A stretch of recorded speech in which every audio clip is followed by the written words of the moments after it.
লোকটার নাম কেউ জানে না, শুধু জানা যায় সে একদিন সকালে উঠে আয়নার সামনে দাঁড়িয়েছিল এবং আয়নায় নিজের প্রতিফলন দেখতে পায়নি। পরিবার বলে সে তারপর থেকে কথা বলা বন্ধ করে দেয়, খাওয়া বন্ধ করে দেয়।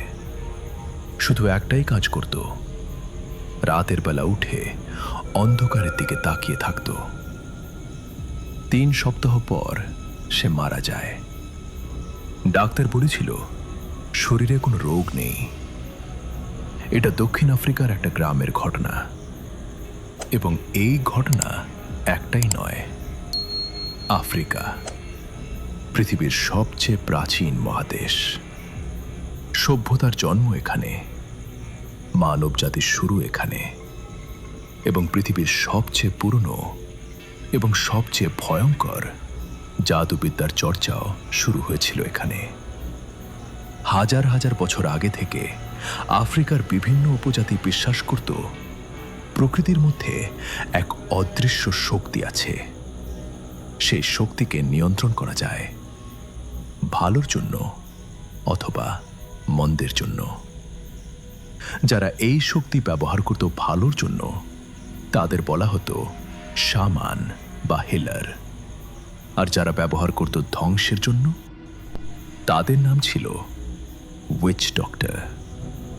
এবং তাদের ভয়ে পুরো গ্রাম কাঁপত। ভুডু, এই শব্দটা শুনলেই মাথায় আসে পুতুল, সুই, অভিশাপ। কিন্তু আসল ভুডু এর চেয়ে অনেক বেশি গভীর, অনেক বেশি অন্ধকার। ভুডুর জন্ম পশ্চিম আফ্রিকায়, বিশেষত বেনিন, নাইজেরিয়া, ঘানার উপজাতিদের মধ্যে। এটা শুধু জাদু নয়, এটা একটা পুরো ধর্মীয় ব্যবস্থা। এখানে বিশ্বাস করা হয় মৃতদের আত্মা এই পৃথিবীতেই থাকে এবং সেই আত্মাদের ডাকা যায়, ব্যবহার করা যায় ভালোর জন্য অথবা কাউকে ধ্বংস করার জন্য। উইচ ডক্টর যখন কালো ভুডু করে, সে প্রথমে মৃত কোনো আত্মাকে ডাকে, তারপর সেই আত্মাকে পাঠায় টার্গেটের কাছে। সেই আত্মা টার্গেটের ছায়া হয়ে যায় এবং ধীরে ধীরে তাকে ভেতর থেকে ভেঙে দিতে থাকে।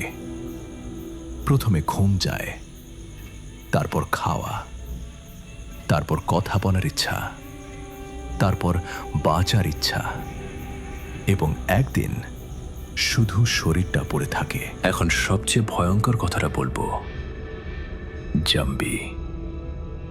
হলিউড সিনেমায় দেখেছেন মৃত মানুষ উঠে হাঁটছে, মগজ খাচ্ছে, কিন্তু আসল জাম্বি তার চেয়ে অনেক বেশি ভয়ঙ্কর। কারণ আসল জাম্বি মরে না। হাইতি এবং পশ্চিম আফ্রিকার ভুডু সংস্কৃতিতে জাম্বি তৈরির পদ্ধতি বাস্তব।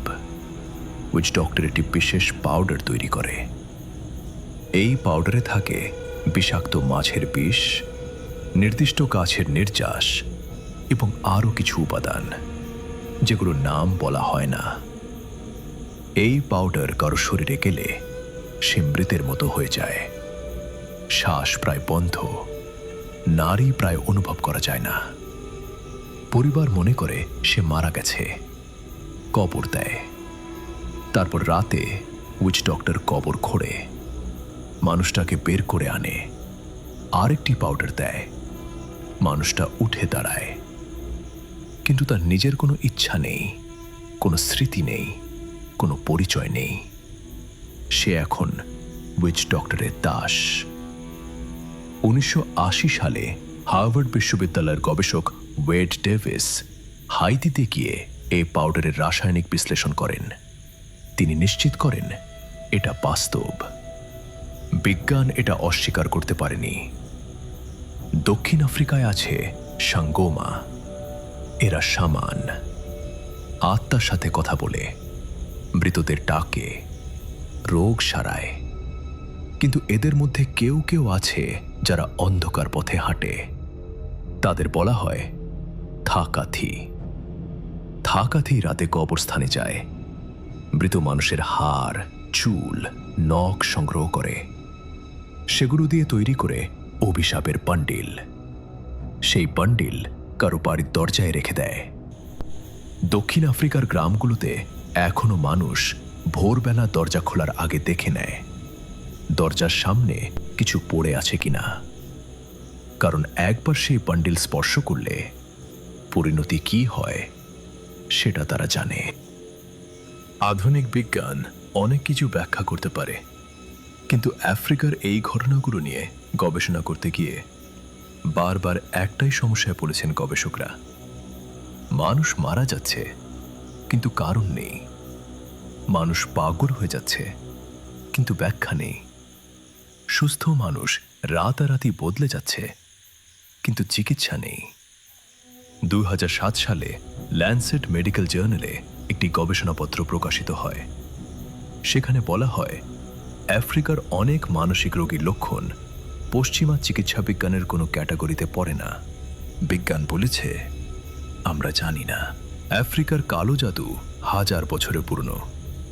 এটা শুধু কুসংস্কার নয়, এটার মধ্যে আছে মানব মনোবিজ্ঞান, আছে রসায়ন, আছে এমন কিছু যার নাম আমরা জানি না। এবং সবচেয়ে ভয়ঙ্কর সত্যটা হলো এই জাদু এখনো চর্চা হচ্ছে আফ্রিকায়, এশিয়ায়, ইউরোপে, আমেরিকায়, হয়তো আপনার শহরেও। আপনি জানেন না, কিন্তু কেউ একজন জানে। একটাই প্রশ্ন রেখে যাচ্ছি, আপনি কি বিশ্বাস করেন এই পৃথিবীতে এমন কিছু শক্তি আছে যেটা বিজ্ঞান এখনো ব্যাখ্যা করতে পারেনি? কমেন্ট করুন আছে অথবা নেই। আমি দেখতে চাই নিঃশব্দের চিৎকার। ফলো করুন, পরের পর্বে আসছে আফ্রিকার সেই গ্রামের গল্প যেখানে গত 50 বছরে কোনো শিশু জন্মায়নি। কারণটা জানলে রাতে ঘুম আসবে না। বিজ্ঞান বলেছে, আমরা জানি না।